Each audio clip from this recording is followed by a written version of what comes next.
आप सभी का केडी केमिस्ट्री आईक्यू में स्वागत है।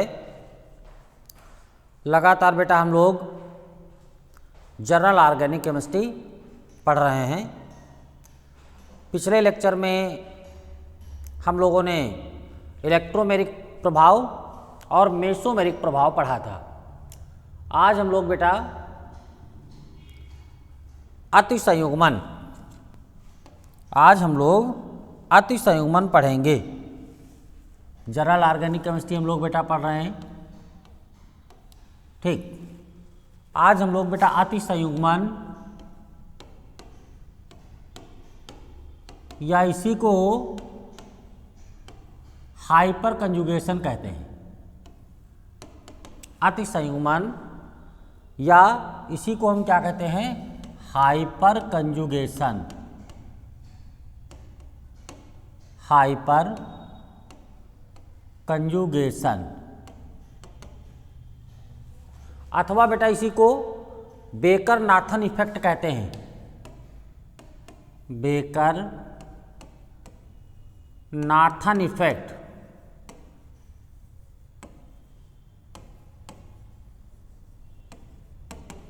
ठीक, इसी को बेटा एनकीमेरिक इफेक्ट भी कहते हैं। एनकीमेरिक इफेक्ट, कई नाम है इसके। इसको हाइपर कंजुगेशन बोलते हैं या इसी को बेकर नाथन इफेक्ट बोलते हैं अथवा इसी को एनकीमेरिक इफेक्ट बोलते हैं। ठीक है। हाइपर कंजुगेशन बेटा होता क्या है? अगर एक छोटे से एग्जाम्पल से इसकी शुरुआत करें तो छोटा सा एग्जाम्पल ये बताता है कि जैसे कहीं पर मुक्त मूलक है या कार्बोनियम आयन है। एक सिंपल एग्जाम्पल के साथ में हम शुरुआत करते हैं। जैसे थोड़ा सा देखा जाए, ये देखो एक कार्बोनियम आयन हम ले रहे हैं बेटा, C single bond H single bond H single bond H और इधर सिंगल बॉन्ड CH2, इसके ऊपर एक मुक्त मूलक। अब इसमें हम क्या करेंगे? हाइपर कंजुगेशन दिखाएंगे। होगा क्या बेटा? इसमें कार्बन और हाइड्रोजन के बीच का बॉन्ड ब्रेक होगा। कौन से कार्बन? इस वाले कार्बन और हाइड्रोजन के बीच का बॉन्ड ब्रेक होगा। जब मुक्त मूलक है तो मुक्त मूलक में ही ब्रेक होगा। तो इसके हाइड्रोजन के पास मुक्त मूलक आएगा, कार्बन के पास मुक्त मूलक आएगा। कार्बन का मुक्त मूलक दूसरे कार्बन के मुक्त मूलक के साथ में क्या करेगा? डबल बॉन्ड का निर्माण कर लेगा। तो क्या बनेगा देखो, अब ये H हवा में लटकेगा, क्यों भाई? और यहाँ पर डबल बॉन्ड आ जाएगा। यही प्रोसेस इस वाले कार्बन के साथ होगी, ये भी बॉन्ड ब्रेक होगा। इसके ऊपर मुक्त मूलक, कार्बन के ऊपर मुक्त मूलक, इस कार्बन का मुक्त मूलक इस H मुक्त मूलक के साथ में क्या करेगा? बंध का निर्माण कर लेगा। क्या बनेगा देखो,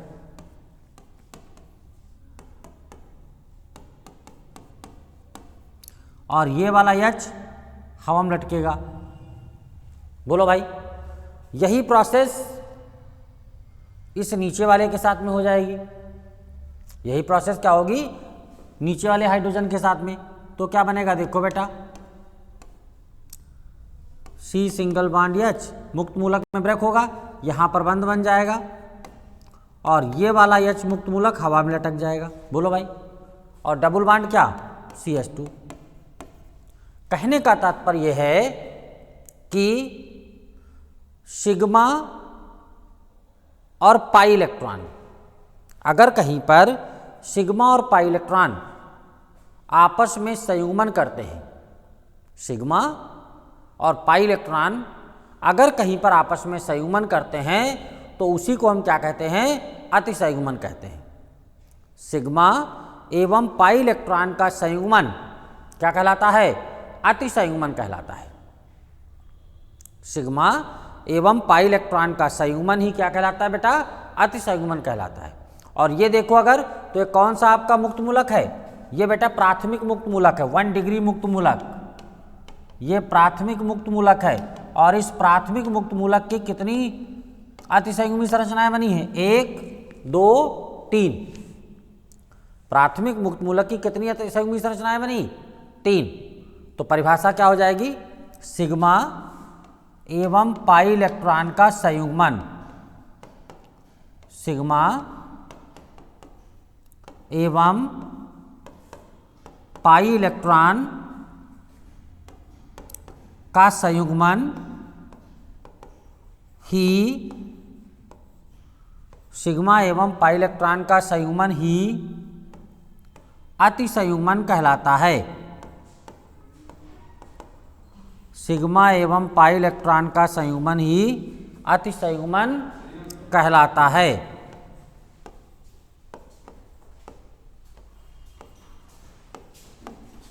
ठीक, अगर कहीं पर सिग्मा और पाई इलेक्ट्रॉन का संयुग्मन होता है तो उसको हम क्या बोलते हैं? अतिसंयुग्मन। इसका एक और नाम भी है बेटा, अथवा करके no bond resonance. No bond resonance मतलब बिना बंध वाला अनुनाद, बिना बंध वाला अनुनाद। तो सिग्मा और पाई इलेक्ट्रॉन का संयुग्मन ही क्या कहलाता है? अतिसंयुग्मन कहलाता है। और हमने आपको एक उदाहरण के माध्यम से दिखा भी दिया कि किस प्रकार से सिग्मा और पाई इलेक्ट्रॉन का संयुग्मन होगा। क्लियर बात? तो अगर कहीं पर सिग्मा और पाई इलेक्ट्रॉन का संयुग्मन होता है तो उसे हम क्या कहते हैं? अतिसंयुग्मन या हाइपर कंजुगेशन। क्लियर बात? और हमने आपको प्राथमिक मुक्त मूलक में इसका उदाहरण भी दिखा दिया। ठीक, अब बेटा थोड़ा अगर इसको और अच्छे में लिखना चाहो तो और अच्छे में भी लिख सकते हो। और अच्छे में दूसरी परिभाषा क्या है? अथवा करके sigma C single bond H, sigma C single bond H बंध के electron C double bond C या सी डबल बॉन्ड ओ के पाई इलेक्ट्रॉन के साथ जो संयुग्मन करते हैं, पाई इलेक्ट्रॉन के साथ जो संयुग्मन होता है उसको क्या कहते हैं बेटा? अतिसंयुग्मन।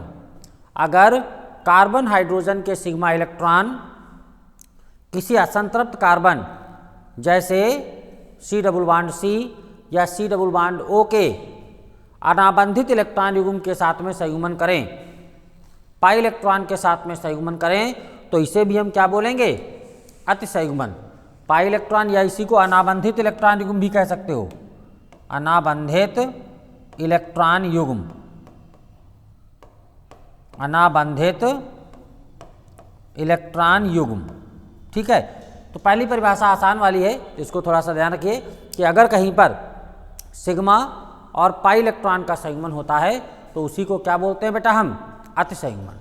एक उदाहरण दिखा दिया, जो प्राथमिक मुक्त मूलक था इसकी कितनी अतिसंयुग्मी संरचनाएं बन गई बेटा?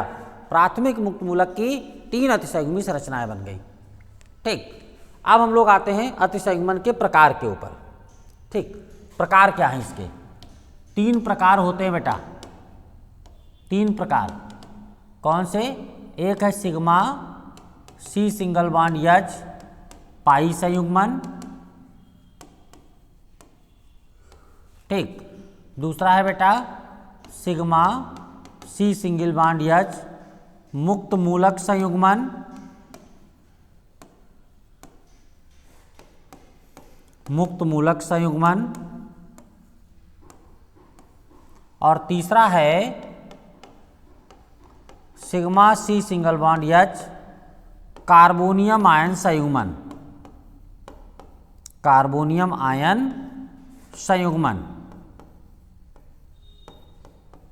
जो हमारा अतिसंयुग्मन है ये 3 प्रकार का होता है। एक सिग्मा कार्बन हाइड्रोजन पाई संयुग्मन, एक सिग्मा कार्बन हाइड्रोजन मुक्त मूलक संयुग्मन, एक sigma carbon hydrogen carbonium ion संयुग्मन। क्लियर बात? तीनों के बारे में अगर बेटा कार्बन हाइड्रोजन का जो सिग्मा इलेक्ट्रॉन है यदि वो पाई इलेक्ट्रॉन के साथ में संयुग्मन करे तो उसे सिग्मा कार्बन हाइड्रोजन पाई संयुग्मन बोलेंगे। अगर सिग्मा कार्बन हाइड्रोजन का जो इलेक्ट्रॉन है वो मुक्त मूलक के साथ में संयुग्मन करे तो उसे हम क्या बोलेंगे बेटा, मुक्त मूलक संयुग्मन। और अगर सिग्मा कार्बन हाइड्रोजन का इलेक्ट्रॉन कार्बोनियम आयन के साथ में संयुग्मन करेगा तो उसे हम क्या बोलेंगे, कार्बोनियम आयन संयुग्मन। क्लियर बात। अब देखो, अभी हम मुक्त मूलक वाला आपको उदाहरण दिखा चुके हैं। जैसे यही से हम शुरुआत कर दें। फिर मुक्त मूलक में हमने क्या लिखा था बेटा, CH3 सिंगल बॉन्ड CH2, ये हमारा प्राथमिक मुक्त मूलक था। ऐसे हम दूसरा लिख सकते हैं बेटा, CH3 single bond CH single bond CH3, ये हमारा द्वितीयक मुक्त मूलक हो गया। और ऐसे हम तृतीयक वाला लिख सकते हैं, ये हमारा तृतीयक मुक्त मूलक हो गया। इस वाले की कितनी बेटा अतिसंयुग्मी संरचनाएं थी, 3। इसकी कितनी थी, 3 हाइपर कंजुगेटिव फार्म थी, हाइपर कंजुगेटिव फार्म। ठीक, इसकी बेटा 3 इसकी 3 इसकी 6 हाइपर कंजुगेटिव फार्म। इसकी कितनी, 3 3 6 3 9 हाइपर कंजुगेटिव फार्म। बोलो बेटा। ऐसे अगर हम कार्बोनियम आयन में दिखाएं तो सेम, बस जहां पर मुक्त मूलक है वहां पर क्या आ जाएगा बेटा, प्लस चार्ज आ जाएगा, है कि नहीं। ऐसे ये कार्बोनियम आयन प्राथमिक हो गया, बिल्कुल ऐसे ही ये कार्बोनियम आयन द्वितीयक हो गया, और ये वाला कार्बोनियम आयन तृतीयक हो गया। ठीक, बोलो भाई। इसकी भी बेटा 3 अतिसंयुग्मी संरचनाएं, द्वितीयक वाले की 6 और तृतीयक वाले की 9। ठीक, ऐसे अगर हमको पाई वाले में दिखाना हो तो देखो, CH3 single bond CH double bond CH2, इसकी कितनी, 3 बनेंगी ना। ऐसे CH3 single bond CH single bond CH3 single bond CH double bond CH2, इसकी कितनी, इसकी बन जाएंगी बेटा 6। ऐसे तृतीयक वाला ऊपर लिख दें तो क्या बनेगा, CH3 single bond C single bond CH3 single bond CH3 single bond CH double bond CH2, इसकी कितनी, 9। और जिसकी जितनी ज़्यादा बेटा अतिसंयुग्मी संरचनाएं बनती है उसे उतना ही ज़्यादा स्थायित्व प्राप्त होता है। अगर किसी के 9 अतिसंयुग्मी संरचनाएं बन रही हैं तो ज़्यादा स्थायी है, अपेक्षा किसके, 6 वाले की, अपेक्षा किसके, 3 वाले की। तो इनके सबके अगर बेटा स्थायित्व का क्रम चलेगा तो क्या चलेगा, स्थायित्व का जो क्रम होगा वो क्या होगा, स्थायित्व का क्रम हो जाएगा 3 degree is greater than 2 degree is greater than 1 degree. समझ गए। ये इसलिए यहाँ पर बता दिए, जिसकी जितनी ज़्यादा अतिसंयुग्मी संरचनाएं बनेंगी उसे उतना ही ज़्यादा स्थायित्व प्राप्त होगा। अभी जब हम लोग मुक्त मूलक और कार्बोनियम आयन पढ़ेंगे तो वहाँ पर स्थायित्व का क्रम आपको बताना होगा। तो समझ गए अतिसंयुग्मन क्या होता है बेटा, सिग्मा और पाई इलेक्ट्रॉन का संयुग्मन अतिसंयुग्मन कहलाता है। एक प्राथमिक मुक्त मूलक को लेकर के हमने उसके 3 अतिसंयुग्मी संरचनाएं बनाई। ठीक, इसको बेकर-नाथन साहब ने खोजा था, इसलिए बेकर-नाथन इफेक्ट कहते हैं। इसको एंटीमेरिक इफेक्ट भी कहते हैं, इसको बिना बंध वाला अनुनाद भी कहते हैं। देखो ये देखो हवा में लटक रहा है H, इसलिए इसको क्या बोलते हैं, बिना बंध वाला अनुनाद। और सिग्मा और पाई इलेक्ट्रॉन का जो संयुग्मन होता है उसी को क्या कहते हैं, अतिसंयुग्मन। ये इनके प्रकार थे। क्लियर बात। अब बात आती है बेटा इसको हम पढ़ते क्यों हैं। इसको पढ़ते हम इसलिए हैं, यही बात कि मुक्त मूलक और कार्बोनियम आयन के स्थायित्व का पता लगाने में। जिसकी जितनी ज़्यादा अतिसंयुग्मी संरचनाएं उसको उतना ही ज़्यादा स्थायित्व। ठीक, तो तृतीयक वाले की अतिसंयुग्मी संरचनाएं ज़्यादा होंगी, द्वितीयक वाले की उससे कम, प्राथमिक वाले की उससे कम। तो तृतीयक वाले का स्थायित्व क्या होगा बेटा, सबसे ज़्यादा होगा, उससे कम द्वितीयक वाले का, उससे कम प्राथमिक वाले का। तो पहला एप्लीकेशन समझ में आया क्या, मुक्त मूलक और कार्बोनियम आयन का स्थायित्व का बेटा पता लगाने में। क्लियर बात। कार्बोनियम आयन और मुक्त मूलक के स्थायित्व का पता लगाने में। दूसरी बात, एल्कीन के स्थायित्व का पता लगाने में, बोलो बेटा, एल्कीन के भी तो स्थायित्व का पता लगा सकते हैं। इसकी कितनी हाइपर कंजुगेटिव फार्म बनेगी? 3 हाइपर कंजुगेटिव फार्म, इसकी 6 हाइपर कंजुगेटिव फार्म और इसकी बेटा 9 हाइपर कंजुगेटिव फार्म। जितनी ज़्यादा अतिसंयुग्मी संरचनाएं उतना ही ज़्यादा स्थायित्व। तो मुक्त मूलक और कार्बोनियम आयन का स्थायित्व पता लगाने में। इसके अलावा क्या? इसके अलावा एल्कीन के स्थायित्व का भी पता लगाने में। क्लियर बात? तीसरे नंबर पर बेटा कार्बन कार्बन के बीच की बंध लंबाई का पता लगाने में। कार्बन कार्बन के बीच की बंध लंबाई का पता लगाने में कैसे? देखिए, जैसे CH3 सिंगल बॉन्ड CH3 या CH2 डबल बॉन्ड CH2 या CH3 single bond CH double bond CH2। ठीक, सिंपल वे में अगर कोई प्रभाव नहीं लग रहा है तो कार्बन कार्बन बंध लंबाई कितनी होती है? 1.54 एंगस्ट्रॉम। कार्बन कार्बन बंध लंबाई कितनी होती है? 1.54 एंगस्ट्रॉम। ठीक, कार्बन कार्बन डबल बॉन्ड की बंध लंबाई 1.34 एंगस्ट्रॉम। ठीक, और जो कार्बन कार्बन यहां पर देखो CH3 ग्रुप लग गया, प्रभाव से हो रहा है तो यहां पर बंध लंबाई थोड़ी सी परिवर्तित हो जाएगी। इसकी डबल बॉन्ड की बंध लंबाई हो जाएगी लगभग 1.39 एंगस्ट्रॉम और इसकी बेटा सिंगल बॉन्ड की बंध लंबाई लगभग 1.50 एंगस्ट्रॉम। क्यों? क्योंकि देखो एल्किल मूलक लग गया और एल्किल मूलक के कारण क्या हो गया? दूसरा प्रभाव आ गया। ठीक, इस कारण से बंध लंबाई में थोड़ा सा परिवर्तन हो गया। तो बंध लंबाई का भी पता किसके द्वारा हम लगाते हैं? अतिसंयुग्मन के द्वारा। क्लियर बात? तो अतिसंयुग्मन आप लोग समझ गए होंगे।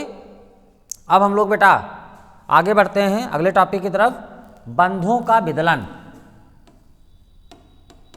बंधों का विदलन।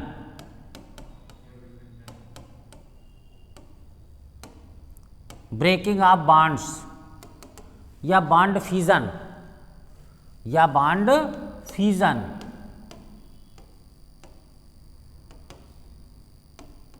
ठीक बेटा, जो कार्बनिक यौगिक होते हैं बेटा उसमें कौन से बंध पाए जाते हैं? सहसंयोजी बंध पाए जाते हैं। कार्बनिक यौगिकों में कौन से बंध पाए जाते हैं? सहसंयोजी बंध पाए जाते हैं। सहसंयोजी बंधों का टूटना ही, सहसंयोजी बंधों का टूटना ही क्या कहलाता है? बंध विदलन। बंधों का विदलन। बंधों का विदलन दो प्रकार से होता है। एक होता है बेटा समविदलन और दूसरा होता है विषम विदलन। एक समविदलन और दूसरा होता है विषम विदलन।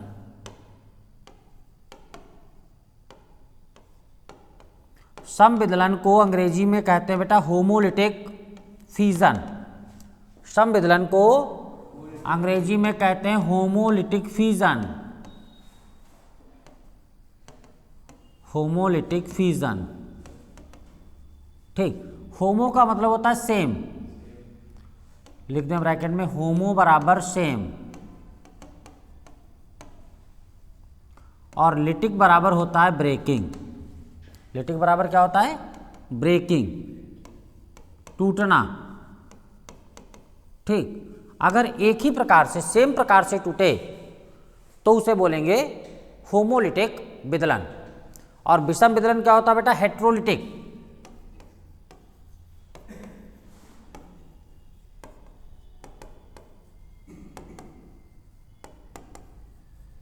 हेट्रो का मतलब होता है बेटा डिफरेंट।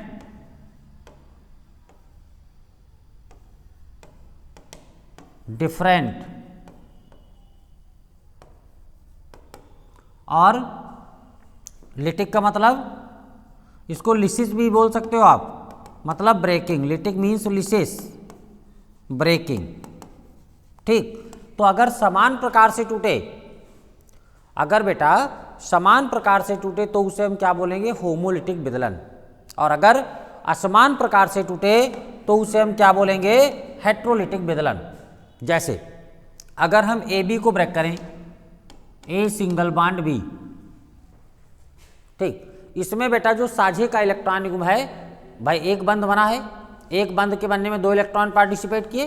अगर साझे का इलेक्ट्रॉन युग्म दोनों के पास एक एक चला जाए, साझे का इलेक्ट्रॉन युग्म क्या हो, दोनों के पास एक एक चला जाए, तो उसे हम क्या बोलेंगे, होमोलिटिक विदलन। ठीक, सूर्य के प्रकाश की उपस्थिति में होता है। जैसे Cl Cl के बीच का बॉन्ड हम ब्रेक करें तो एक Cl के ऊपर मुक्त मूलक और दूसरे Cl के ऊपर भी मुक्त मूलक, किसकी उपस्थिति में, सूर्य के प्रकाश की उपस्थिति में। तो बेटा होमोलिटिक विदलन में जो साझे का इलेक्ट्रॉन युग्म होता है वो दोनों के पास बराबर बराबर चला जाता है। अगर साझे का इलेक्ट्रॉन युग्म दोनों के पास बराबर बराबर चला जाए तो उसे हम क्या बोलते हैं, होमोलिटिक विदलन। और होमोलिटिक विदलन के द्वारा काहे का निर्माण होता है, होमोलिटिक विदलन के द्वारा मुक्त मूलक का निर्माण होता है। ठीक, अब बात करते हेट्रोलिटिक। हेट्रोलिटिक में क्या होगा बेटा, साझे का इलेक्ट्रॉन युग्म दोनों में से किसी एक के पास रह जाए, साझे का इलेक्ट्रॉन युग्म अगर दोनों में से किसी एक के पास रह जाए, एक बेचारा इलेक्ट्रॉन से वंचित रह जाए, असमान तरीके से ब्रेकिंग हो, तो उसे हम क्या बोलेंगे, हेट्रोलिटिक। जैसे ए और बी के बीच में एक सिंगल बॉन्ड, 2 इलेक्ट्रॉन, तो ए बेचारा वंचित रह जाए और बी के पास 2 इलेक्ट्रॉन आ जाए। तो जब ए वंचित रहेगा तो ए के ऊपर क्या आएगा, प्लस, और बी के ऊपर क्या आ जाएगा बेटा, माइनस। माइनस का मतलब 2 इलेक्ट्रॉन। क्यों, जैसे अगर हम CH3Cl ले लें और इसको हम ब्रेक करें तो Cl भाई वैद्युत ऋणात्मक है, Cl क्या है, वैद्युत ऋणात्मक, और वैद्युत ऋणात्मक होने के कारण वो क्या करेगा, साझे का इलेक्ट्रॉन युग्म अपनी तरफ खींच लेगा। जब साझे का इलेक्ट्रॉन युग्म अपनी तरफ खींच लेगा तो CH3 के ऊपर आएगा प्लस और Cl के ऊपर आएगा माइनस। क्लियर बात। तो विषम विदलन में क्या होता है, साझे का जो इलेक्ट्रॉन युग्म होता है वो दोनों परमाणुओं में से किसी एक के पास रह जाता है और एक परमाणु बेचारा वंचित रह जाता है। तो इस विषम विदलन के द्वारा काहे का निर्माण होता है बेटा, आयन का। जिसके ऊपर पॉजिटिव चार्ज होता है उसे हम क्या कहते हैं, धनायन, और जिसके ऊपर निगेटिव चार्ज होता है उसको हम कहते हैं ऋणायन। ठीक, तो 2 प्रकार का विदलन, एक तो समविदलन।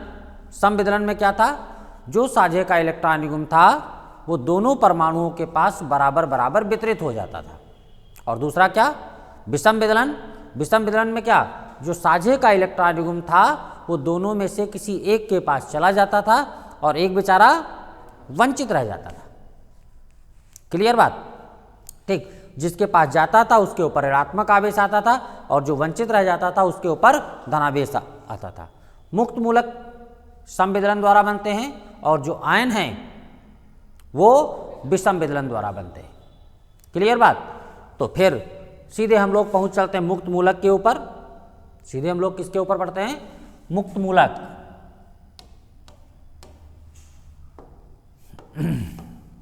मुक्त मूलक।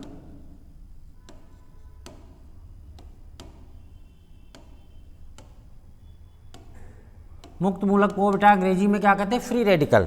मुक्त मूलक को अंग्रेजी में क्या कहते हैं, फ्री रेडिकल। अब अभी आप लोग पढ़े थे मुक्त मूलक का निर्माण किसके द्वारा होता है, समविदलन के द्वारा होता है। मुक्त मूलक का निर्माण किसके द्वारा होता है, समविदलन के द्वारा। ठीक, जैसे एग्जाम्पल में अभी हम लोगों ने क्या लिखा था, Cl सिंगल बॉन्ड Cl और सूर्य का प्रकाश लेते थे, ये दोनों की विद्युत ऋणात्मकता समान थी तो दोनों के पास एक एक इलेक्ट्रॉन चला जाता था। या CH3 सिंगल बॉन्ड CH3 ले लें तो फिर वही बात, दोनों कार्बन से जुड़े हैं, दोनों की विद्युत ऋणात्मकता समान है जब दोनों की वैद्युत ऋणात्मकता समान है तो जो साझे का इलेक्ट्रॉन युग्म है दोनों के पास एक एक चला जाएगा। तो यहीं से बेटा हमारी परिभाषा निकल आएगी, क्या? परमाणु या परमाणुओं का समूह, परमाणु या परमाणुओं का समूह जिसके ऊपर एक अयुग्मित या विषम इलेक्ट्रॉन होता है। परमाणु या परमाणुओं का समूह जिसके ऊपर एक अयुग्मित या विषम इलेक्ट्रॉन होता है उसे हम क्या कहते हैं? मुक्त मूलक कहते हैं। चाहे बोल दो परमाणु, चाहे परमाणु का समूह, भाई मैथिल मुक्त मूलक है। तो क्या बोलोगे? परमाणु या परमाणुओं का समूह जिसके पास एक अयुग्मित इलेक्ट्रॉन होता है, एक विषम इलेक्ट्रॉन होता है, उसे हम क्या बोलते हैं? मुक्त मूलक। या दूसरी परिभाषा बोल सकते हो क्या? कार्बन को लेकर के। लेकिन हर जगह पर कार्बन होगा ऐसा संभव नहीं है। यहाँ पर अगर देखो तो कार्बन कैसा है? त्रिसंयोजी। कार्बन कैसा है? त्रिसंयोजी। तो क्या बोलेंगे आप? वह त्रिसंयोजी कार्बन परमाणु जिसके ऊपर एक अयुग्मित या विषम इलेक्ट्रॉन होता है उसे हम क्या कहते हैं? मुक्त मूलक कहते हैं। क्या बोलेंगे? वह त्रिसंयोजी कार्बन परमाणु जिसके ऊपर एक अयुग्मित या विषम इलेक्ट्रॉन होता है उसको क्या कहते हैं बेटा? मुक्त मूलक कहते हैं। क्लियर बात? लेकिन वैसे सही परिभाषा क्या है बेटा? कि परमाणु या परमाणु का समूह जिसके ऊपर क्या होता है? हाँ, एक मुक्त इलेक्ट्रॉन होता है, एक अयुग्मित इलेक्ट्रॉन होता है, एक विषम इलेक्ट्रॉन होता है, उसे हम क्या कहते हैं? मुक्त मूलक। क्लियर बात? बोलो कोई डाउट? मुक्त मूलक किस विदलन द्वारा बनते हैं? समविदलन द्वारा बनते हैं। ठीक। इसमें अगर देखो बेटा, अभी हम आपको अतिसंयुग्मन में बताए थे, इनकी जो क्रियाशीलता है, तो क्रियाशीलता का क्रम क्या है? 3 degree is greater than 2 degree is greater than 1 degree. ऐसा क्यों? ऐसा इसलिए अगर 3 डिग्री मुक्त मूलक होगा तो उसकी कितनी अतिसंयुग्मी संरचनाएं बनेंगी? 9। अगर 2 डिग्री होगा तो कितनी? 6। और अगर 1 डिग्री होगा तो कितनी? 3। अगर आप देखो बेटा तो यहाँ पर जरा इस कार्बन को देखो, इस कार्बन को अगर हम थोड़ा सा ओपन करके इधर दिखा दें, C single bond yes, single bond yes, single bond yes, और एक विषम इलेक्ट्रॉन, ये बेटा सिग्मा बॉन्ड, ये सिग्मा बॉन्ड, ये sigma bond, 3 sigma bond. 3 sigma bond से संकरण कौन सा होगा? sp2। sp2 और sp2 संकरण होने के कारण बंध कोण कितना? 120 डिग्री। sp2 संकरण होने के कारण बंध कोण कितना? 120 डिग्री। ठीक। तो अगर आप 120 डिग्री वाले बंध कोण को दिखाना चाहो तो इस टाइप से आप इसकी आकृति को भी दिखा सकते हो। त्रिकोणीय संरचना हो जाएगी बेटा ऐसे, और यहां पर क्या? एक मुक्त मूलक। तो इसकी आकृति कैसी हो जाएगी बेटा? समतल त्रिकोणीय। आकृति कैसी हो जाएगी?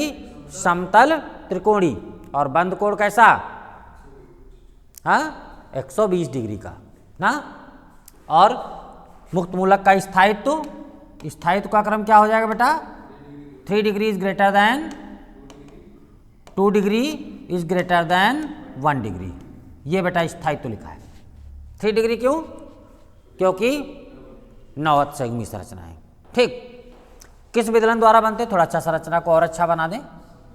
हाँ, समविदलन द्वारा बनते हैं। देखो इसको थोड़ा कक्षक में दिखा करके यहाँ पर एक मुक्त मूलक ले आए।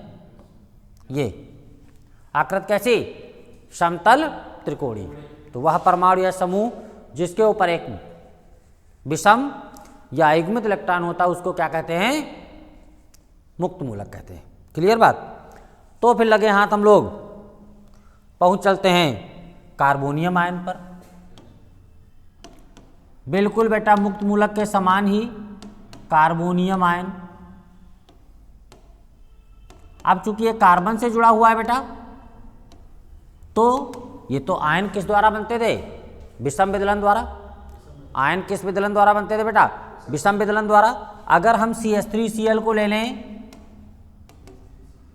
तो क्या Cl वैद्युत ऋणात्मक था और Cl के ऊपर माइनस आवेश आता था और CH3 के ऊपर प्लस आ जाता था ना। तो ये बेटा कार्बोनियम आयन है। ये क्या है? Carbonium ion.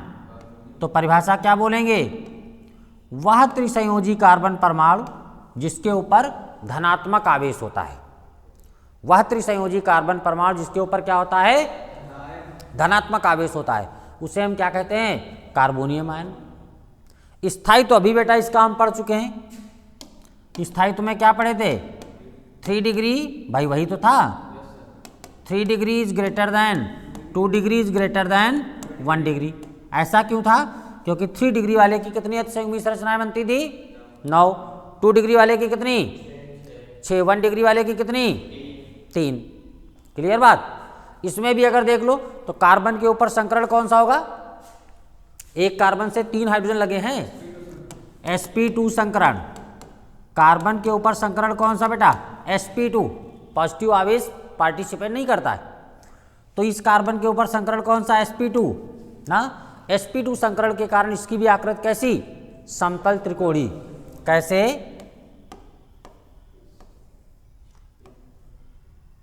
यहां पर पॉजिटिव चार्ज। क्यों? तो क्या बोलेंगे? वह त्रिसंयोजी कार्बन परमाणु जिसके ऊपर क्या होता है बेटा? धनात्मक आवेश होता है, वो क्या कहलाता है? Carbonium ion.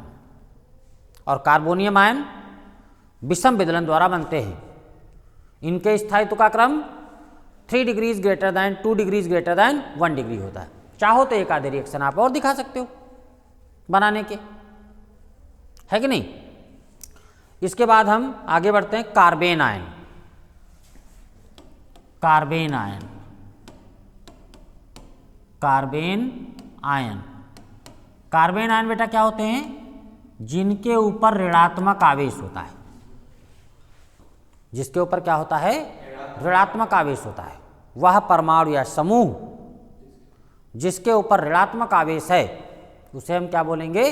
Carbene ion. जैसे अगर बेटा हम CH4 ले लें और इसमें से एक H निकाल दें तो क्या बचेगा? CH3 के ऊपर माइनस आएगा और H के ऊपर प्लस आ जाएगा। ये बेटा कार्बेन आयन है। ये क्या है? Carbene ion. तो कार्बेन आयन क्या होगा? वह त्रिसंयोजी कार्बन परमाणु जिसके ऊपर ऋणात्मक आवेश होता है। या हम ऐसे ले लें, देखो CH3 CHO, इसमें से भी एक H इधर वाला निकाल दें तो क्या बचेगा? CH2 CHO के ऊपर माइनस और प्लस क्या? H plus. तो वही परिभाषा यहां पर भी हो जाएगी। क्या?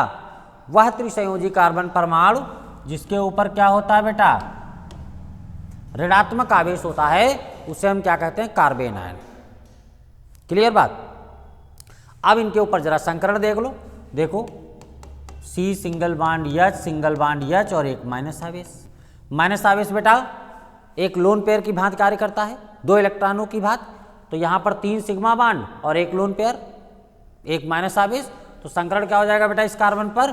sp3। संकरण कौन सा? sp3। अभी तक देखो मुक्त मूलक और कार्बोनियम आयन की आकृति कैसी थी?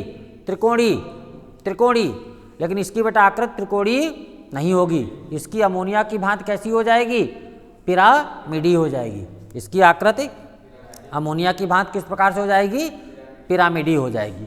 अगर आकृति को आप दिखाना चाहो तो आप ऐसे दिखा सकते हो। आकृति को आप इस प्रकार से, और ये यहां पर माइनस ले आवे, लोन पे ले आवे, एक ही बात है। ठीक ऐसे। ठीक, तो आकृति कैसी हो गई बेटा? इसकी आकृति हो गई पिरामिडीय। ठीक है। इसमें बेटा जो स्थायित्व का क्रम होगा वो जस्ट मुक्त मूलक और कार्बोनियम आयन के विपरीत होगा। इसमें जो स्थायित्व का क्रम होगा वो मुक्त मूलक और कार्बोनियम आयन के विपरीत होगा। क्यों विपरीत होगा? क्योंकि इसमें अतिसंयुग्मन लागू नहीं होता है। कार्बेन आयन में अतिसंयुग्मन लागू नहीं होता है। तो स्थायित्व का क्रम अगर आप दिखाना चाहो तो आप लिख सकते हो 1 degree is greater than 2 degree is greater than 3 degree. और ये बेटा किस विदलन द्वारा बनेंगे? विषम विदलन द्वारा बनेंगे। चाहो तो आप दिखाना, अगर चाहो तो इस प्रकार से आप देखो, अगर हम H ले आएँ और यहाँ पर माइनस ले आएँ, यही कार्बन आयन। तो बंद बेटा अगर ब्रेक होगा तो किस तरफ को ब्रेक होगा, कार्बन की तरफ, तो कार्बन के ऊपर माइनस आएगा और माइनस माइनस आपस में बंद नहीं बनाएंगे, ठीक है। तो यहाँ पर आगे अतिसंयुग्मी संरचनाएं ही नहीं बन पाएंगी और अतिसंयुग्मी संरचनाएं नहीं बन पाने के कारण क्या हो जाएगा, ये अतिसंयुग्मन को फॉलो नहीं करेंगे। और जब बेटा ये अतिसंयुग्मन को फॉलो नहीं करेंगे तो इनके स्थायित्व का क्रम जस्ट उल्टा हो जाएगा, कार्ब धनायन और मुक्त मूलक के विपरीत हो जाएगा। क्लियर बात। तो आज हमने आपको थोड़ा सा क्लास को आगे बढ़ा दिया, अतिसंयुग्मन पढ़ाया, उसके बाद विदलन, फिर विदलन से संबंधित मुक्त मूलक, कार्बोनियम आयन, कार्बेन आयन। अगर बेटा आपसे मुक्त मूलक और आयन में अंतर पूछा जाए तो अगर डेफिनीशन आपको आती है, थोड़ा बहुत आप जानते हो, तो आसानी से आप अंतर लिख सकते हो। अगले लेक्चर में बेटा हम लोग अभिकर्मक की तरफ बढ़ेंगे। लगातार आप केडी केमिस्ट्री IQ से रसायन विज्ञान का अध्ययन करते रहें और YouTube चैनल पर लगातार आनंद उठाते रहें। इन्हीं शुभकामनाओं के साथ आज की क्लास यहीं तक। धन्यवाद।